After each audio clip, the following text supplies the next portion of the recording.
Hello and welcome everyone. Today it's a special episode. We're going to be talking about how you can be doing research with your projects, looking at crypto, smart contracts, NFTs. We've got the man Brent in the house today, and we're going to be looking at all of these different projects and bringing up some of your comments that you've been leaving me on the other channel to talk about what's real, what's fake. Let's get right into it.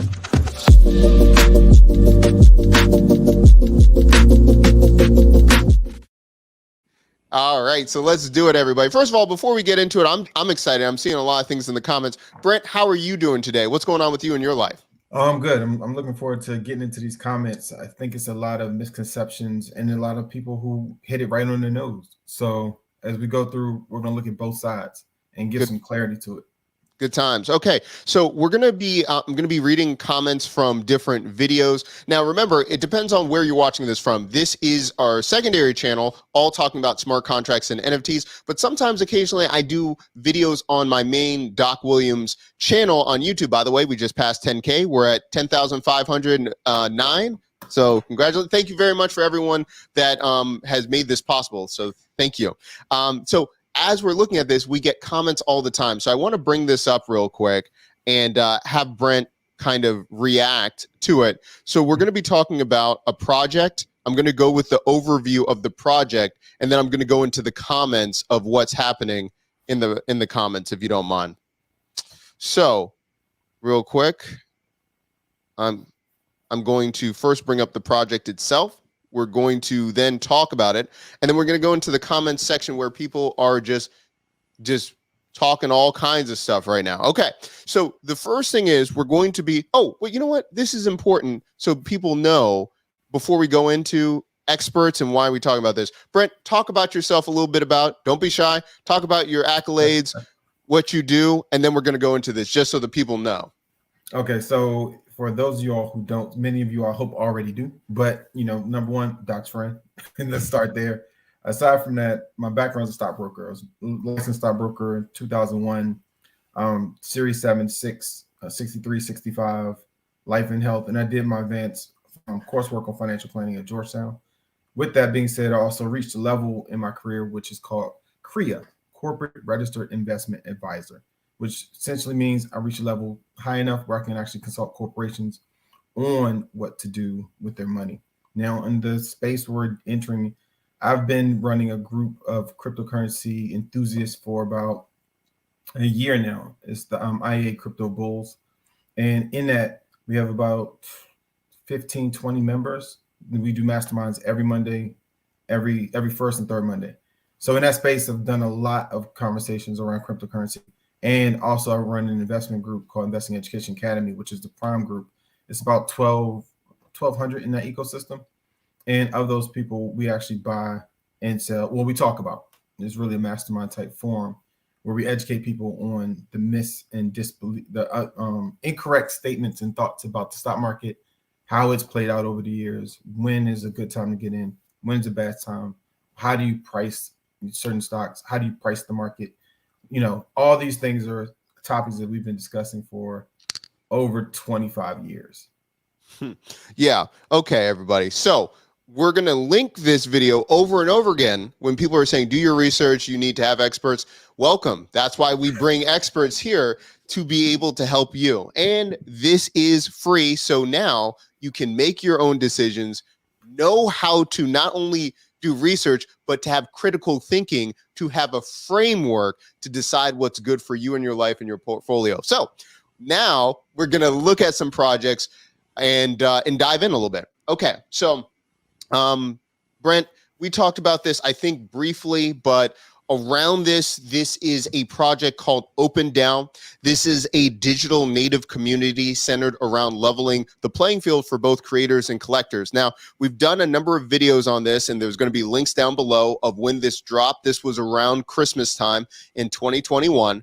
The reason, or one of the main reasons of this project was, from what we can gather, is this was put in place because OpenSea did not reward the early creators that were on OpenSea. So there was a conglomerate and a prominent person that is leading the project that rewarded ones that participated in the ecosystem. So you were able to get an airdrop of everyone that has ever been able to buy, sell, whatever on OpenSea. You were getting an allotment of tokens based on what you did in the ecosystem.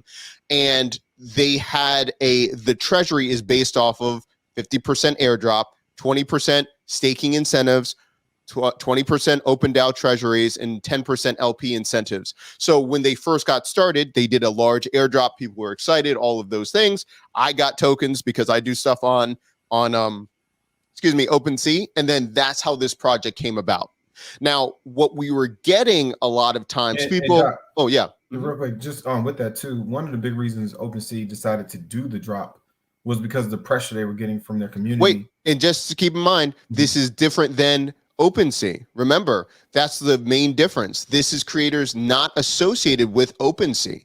OpenSea will not openly acknowledge about this project because they have other interests. So these are yeah. Go ahead. Yeah, sorry about that. Yeah, no worries. So one of the big interests right now is the fact that they're going public, or is discussions about them going public. Correct. And things like these communities get popular because there was so much pushback from the community to say, why would we stay here, and where's our reward for being early adopters?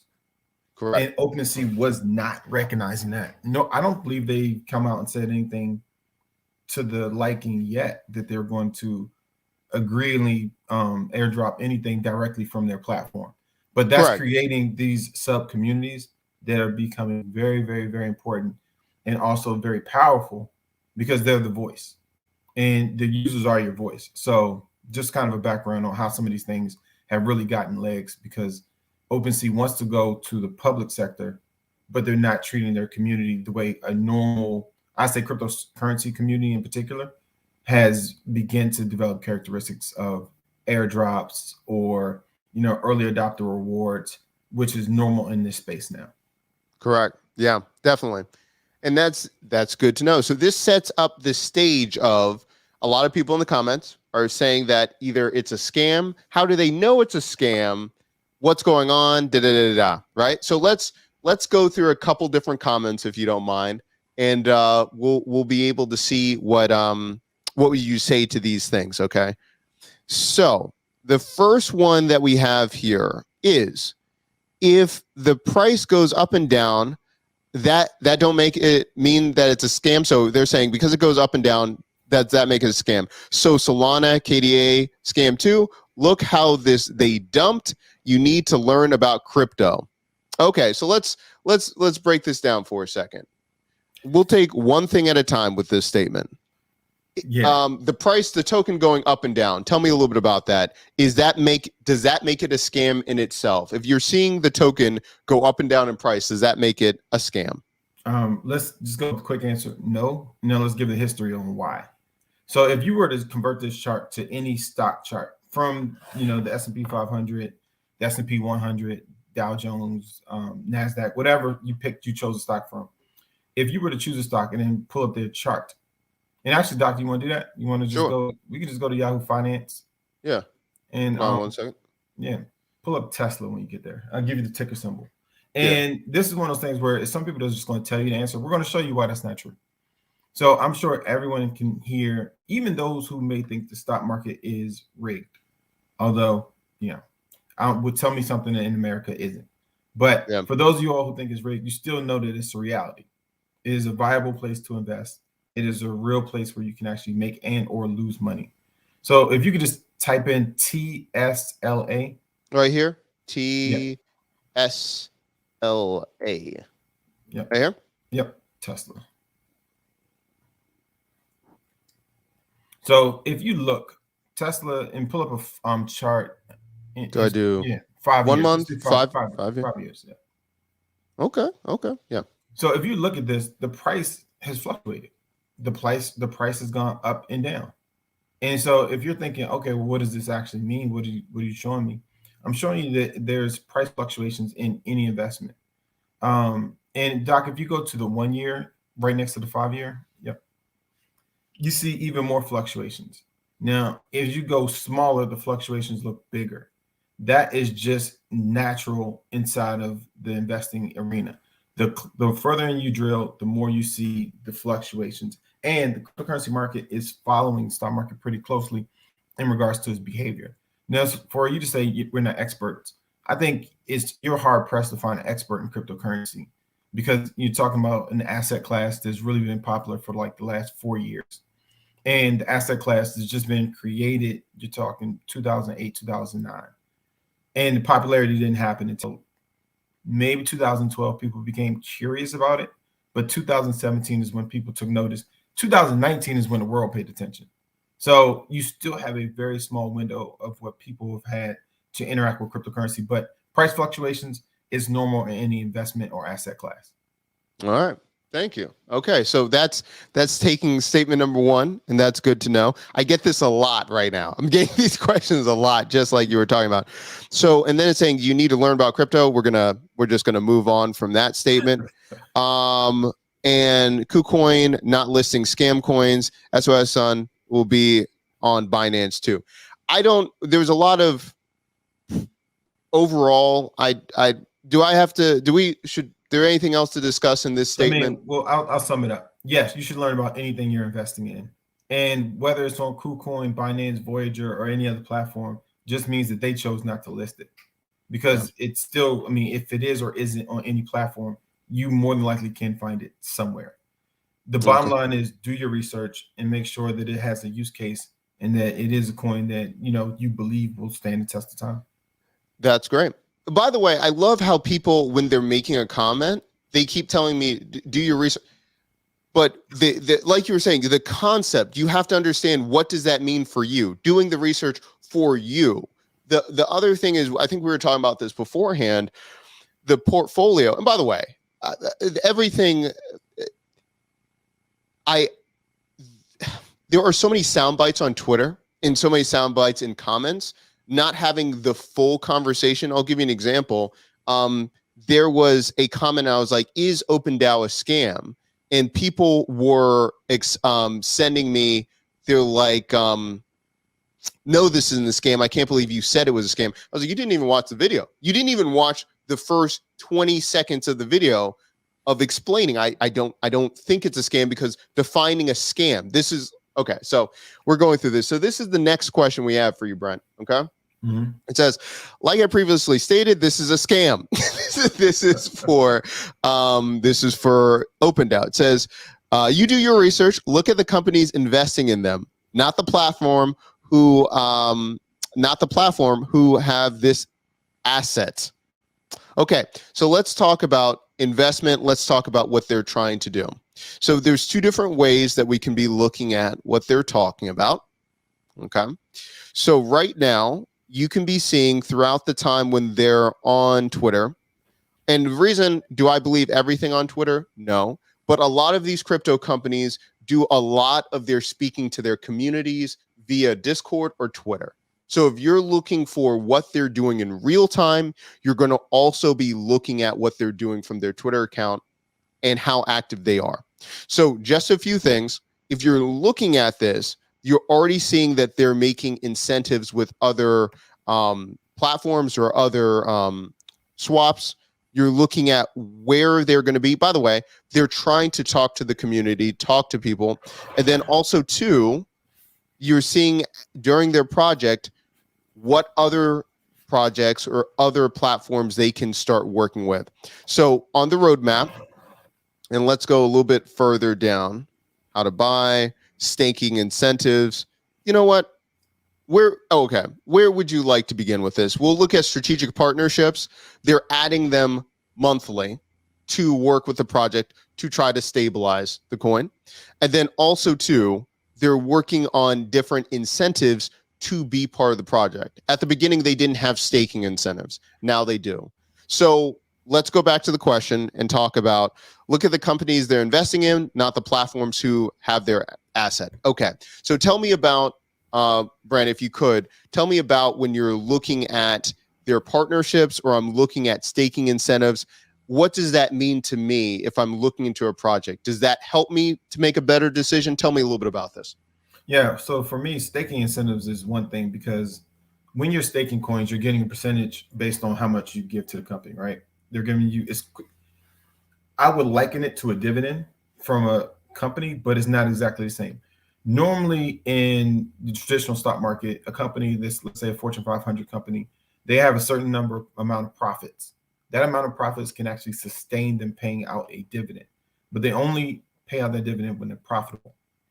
The difference is the staking incentives with cryptocurrency companies and people in this space. They will give incentives sometimes based off of debt, and sometimes they will give incentives based off of what they hope is going to be profit later on. But it's not normally right now in the cryptocurrency marketplace. It's not based off of real profits. So when they stake, though, that is them saying, in the way I see it, it's them saying that they're kind of saying that they support their brand. It's their show to the world. They have some belief that this brand is going to continue to grow. When you see companies that start staking real small or not at all, they probably aren't very secure that they'll be able to pay that. Therefore, they're not going to do that. And that speaks like, are you going to tell somebody you'll let them borrow money if you really need it? If you know that that money is going to crush you? In most cases, the answer is no. So when you start seeing that, it gives me some confidence. But again, in this cryptocurrency marketplace, I'm going to say it's not the end all be all. And, when you're looking at partnering companies, I agree. You do want to look at who they're partnering with. But I disagree that you should pay attention to who's listing them. Because if they are on certain exchanges, cryptocurrency exchanges, stock exchanges, depending on the reputation of the firm or the guidelines of that firm, you do go through a process, a clearinghouse process, to make it to the platform. So the more platforms and the more viable the platform is that they are registered on, it actually does speak well to the legitimacy of the company.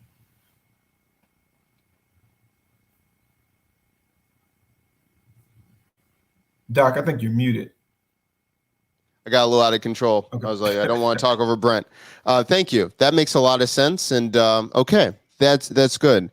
Now, this is something that I hear about a lot, and I want to explore how this is possible because I see a lot of sensational news about airdrops, coins, and everything. And I really want to dive into this. It says, take it a further step and research these companies and types of businesses. Okay. So if we're going to, let's talk about this, research these companies, research the types of businesses. First of all, do you agree with those statements? And if so, what would be a framework of your thought process to research companies and businesses to see if a project is viable and want to get involved? Yeah, I'll tell you, avoiding sensational news, I hope people pay attention to that statement you made, because it's a lot of it going on and it's causing FOMO, and people are like, oh, since this news came out, I don't want to miss out on the opportunity. It's not always a parallel relationship, and oftentimes it never intersects, like never. So I'm a big fan of staying away from news. So let's start there. Then when you say, how do you do your research? Everybody is different. For me, when I'm looking at news, I want to look at some of the news for cryptocurrency is not quantitative, it's qualitative, because again, these companies are so new. There's not a lot of quantitative information that will let me know that it's a viable company. But use case, for instance, that's qualitative. I want to know, like, what is the use case for this? Who's using it? What are they using it for? Who's the competition? Is the competition better, cheaper, more efficient, more widely used? And how big is the serviceable market? If this is something that has a huge serviceable market, then it has a probability of winning. But then you start looking at vampire technology out there. There's a lot of it. And most of the time when you look at vampire technology, it's immediately taking market share from the primary company. And most users don't care. There's no loyalty yet. And so especially in the crypto space, vampire companies are popping up all over the place. And define vampire companies. Companies that essentially do exactly the same thing as the company they modeled themselves after. And oftentimes they'll take like a portion of either their name, or they'll take a part of their identity, the branding. And so it's in same space, same target market, similar naming, or similar branding. So to provide the same service. And so a great example would be Sushi Swap and Uniswap. And so you see these companies started, basically Sushi Swap comes out and Uniswap is like, oh, that looks like a great idea. Let's do it. And they undercut, try to reduce gas fees or try to make it more efficient, more attractive, whatever process they use. But the market just moves over because they're just confused. And so you want to look out for those type of companies when you're looking into investments in general, because they can very easily pull the audience, and the audience sometimes never comes back. Yeah, interesting. How do you know, Doc, before we move on from that, I'm actually curious, how did you look at companies for viability? Yeah, that's a good question. The same thing that you were saying. So when I'm looking at it, number one, I look at the use cases and I look at the demographic of why they're going to be using it. So for example, even though it's like crypto, but like what are they doing in crypto? Is it for the financial sector? Is it for, and we go step by step. Why are they going to be using crypto? Another example is, are they going to be using crypto and it's a level 2, a layer 2, and it's for gaming? They need a certain amount of, basically, there's going to be so many transactions happening. It's not going to be feasible on a layer 1 without these exuberant gas fees. This is why we're targeting that. Or we're going to be doing this for the gaming community. I'm like, okay, that makes sense. And then I can see, okay, is the community ready to adopt something like this technology? So I'd look at use cases. Also, too, I'd look at like, is this so new where the utility, and I use that very loosely because you hear it all the time, but is it something that is going to help the ecosystem or not? For example, a lot of people harp on Solana and they're like, it keeps crashing. This is so stupid. It will never gain traction. Okay, yeah, but also back in the day, Ethereum used to crash a lot, and Solana has a reason of how they're going to be expanding in the reasons why. Other ecosystems are on Solana network for very specific reason. That makes a lot of sense to me. So that if I'm looking at the technology aspect and deciding on where I'm going to be going, that's the other part. The second part, and I'm very new to this aspect, is understanding if I'm going to be investing in certain things, such as if I'm going to go into a DAO like Olympus DAO, Hector DAO, Wonderland, understanding that it's a totally different mindset for me if I'm going to be, I sound like I'm dying. Hold on. If I'm going to be investing in something like that, I feel like that's a different section. That's a different mindset for me, because then I'm thinking about my portfolio and how much am I willing to lose to bet on these concepts that I'm like, this is still very new, like Brent was saying. Do I feel comfortable and I want to invest in this kind of thing? I'll talk about GMI in a second, because I would love to hear about your ideas on that. But that's my idea. But I will say one last thing too. And people know this, obviously, because you can see my track record. Why did I invest in getting VFriends? Because I knew the brand behind it, and I was playing the game of who do I trust more and who has the infrastructure to succeed? Who has it more than Gary? And so making the decision to go with that project was I did not listen to the news. I did not listen to all these things. I was, just like Brent was saying, I was looking at what can I see? I saw his track record. I saw where did he want to go? And is this something where he was going to be finicky, or was he really going to invest? So I made the decision. That's why I invested in VFriends. So likewise, when I'm looking at other projects, that's the same exact characteristics for me personally to decide if I'm going to go with an NFT or crypto or something like that. Does that make sense, Brent? Yeah, it makes perfect sense. This actually might be, and we'll have just a few moments to do this if you don't mind. I wanted to just bring up two things and then we wrap up on the show. Is that okay? That's cool. Okay.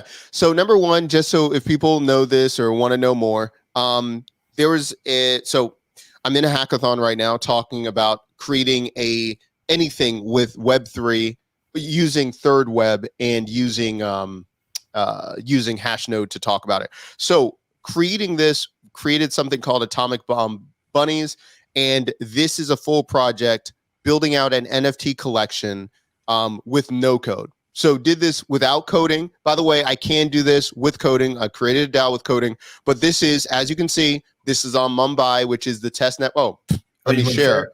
Yeah, how about that? I'm like, so this is done with all no code, and you can see that you can mint it on Mumbai, which is the test network of Polygon. So we can turn it on to Polygon right now. You can do this with ETH, but everything through, you can mint right here. If you mint, it will ask you to connect your wallet. We did everything right there. And so just finished this whole project in this hackathon and talking about a lot of people that will talk about like, this is very easy to do. Well, learned all the hard way of how to generate the NFTs with different rarities and characteristics without no code, how to, well, interviewed the artist, by the way, my wife did the whole project, and then documenting how to mint, not just one, but how to mint several hundreds or several thousands and creating metadata along with that at scale. Did the whole project, and that's going to be released. It just went live today. So yeah, that's what we got right here. That's what we did. Doc, real quick. So yeah. For people interested, is there a link that you can post or? Yeah, there's going to be a link. We're dropping it later today, but for you, Brent, I'll drop it right now. Okay. We'll put it in the comment section. So we're going to do the full release tomorrow on the live show on the main channel. But if you want to check it out, you can check it out there. I'll put it in the private chat too, Brent, so you can see it. But again, it's showing you now. The reason we're also showing this is phase one, because a lot of people are like, oh, I just created this, I'm going to make tons of money. Okay, no, you're not, because there's tons of things to think about besides just minting. This is a great first step, but what's the promotion around this? What are you going to do? Did you hear about Irene Dow, by the way? Did you hear about that? No. What's that? Irene Dow is about a supermodel that released a quote unquote Dow, but it was just an NFT. And what she did was, it was just poses of her, and she released it. And people are like, I can't believe she made so much money off of this. The floor was ridiculous. Well, guess what? She also had everything in place to be able to do a story and everything like that. Let's just, I'm bringing it over right here. So Irene Dow, 500 owners. Now the floor is 0.8. The floor was 3 a couple days ago. You can see what happened. And by the way, her volume, she did 2.3K volume of ETH within about 10 days. So people can say, oh, you know, she wasn't in it for it. Yeah, that's the whole point. You've got to look at what they're doing. But that still shows you the power of PR and what people can be doing, but you have to know your audience. You have to position it in the right way. It is very little to do about the art, very little. So yeah, that's just wanted to bring that up. One last thing before we switch. Okay. It's not one more thing. I'll just switch right now. Did you hear about, have you been looking at GMI or anything about this index? Basically, it's an index fund that they do with crypto. Have you seen anything like this? I've been looking at this bankless DeFi innovation. Yeah. And so, oh yeah, right there. No, go ahead. No, this is perfect. This is great. I was going to talk about it. Go ahead. No, so for the most part, I'm new to it. So I don't have a lot. I think GMI Capital is who backed it. And right now, I don't know what the use case is, and I don't know how it's going to play out for it to receive money if you invest into it. But I feel like it's similar to a mutual fund or ETF. I would liken it to an ETF for cryptocurrencies. Could you define ETF? Yeah, electronically transferred or transacted funds. So ETFs are the stock version of traditional mutual funds. And that just means a big pool of people put money into some pot, and somebody oversees that pot and says, we're going to go invest it here. And because you gave us the money, we're going to give you back this certain amount over here. And so the way I see GMI is supposed to be like that. But, you know, looking at DAOs and so some of these others, I don't understand the difference between this and any other DAO. Interesting. Yeah. This one, so this is something that, so when I'm looking at the tokens underlining that they're buying and everything like that, from what I understand, and again, this is going to be a full deep dive next week. If you're looking at it, Olympus, Tribe, Alchemex, they're putting, I feel like they're, instead of doubling down on one potential horse, They're just saying we're buying the fleet or an Mhm. option of fleet to make the chance of our return greater. And Mhm. so when we're looking at these projects, I would definitely be a fan of looking at Bankless, looking at their podcasts, talking to the people that are behind Alchemex, Convex Finance, Olympus Dow. They have a very bullish team, but a lot of them are pretty successful, and it gives you an option of what to be looking at that.